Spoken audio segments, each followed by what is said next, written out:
চলো আজকের ভিডিওটা আমি 10 থেকে স্টার্ট করলাম। তো এবার তোমাদের মনে তো কোশ্চেন জাগতেই পারে যে আমি কোথায় যাচ্ছি। হ্যাঁ, আমি বুধবার করে বাসার সাথে যে ক্লাসটা করতে যাই আমি সেটাই জয়েন করতে যাচ্ছিলাম, বাট সেটা বুধবারে নয়, বুধবারে একটা ছুটি থাকার কারণে সেটা মঙ্গলবারে করা হয়েছে, তাই আমি সকাল সকাল বেরিয়ে পড়েছিলাম।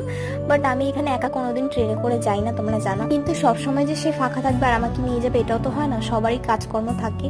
তাই তার আজকে কাজ পড়ে যায় যেরকম হয় আর কি। তো আমি ট্রেনে করে চলে যাই, এরকম কোনো ব্যাপার না যে আমাকে বাইকে করেই আসতে হবে, আমি ট্রেনে করে আসতে পারি না।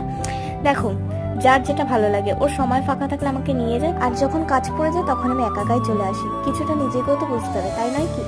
তাই দেখো, যেহেতু বারাসাত যাচ্ছে যেন সব জায়গায় তো মার্কেট আর মেয়েদের জিনিস তো ভর্তি থাকবে, তাই একটু ভিডিও করতে করতে আসলাম। বাট এখানে ব্ল্যাক কালার ব্লাউজটা কিন্তু দারুণ লাগছে, আর পিঙ্ক কালারটাও ভালো লাগছে, এটা ফার্স্টে দেখলে। আর ওটার দাম কিন্তু 550 টাকা। তারপরে ক্লাস করা হয়েছে, এখন বাড়ির দিকে যাচ্ছি। আর একটু পাকা আম দেখছিলাম, এটা হচ্ছে হিমসাগর আম, 100 টাকা করে কিলো বলছিল, কিন্তু এই আমের যতটা দেখতে সুন্দর ততটা টেস্ট পাবে না, যেহেতু কার্বাইড।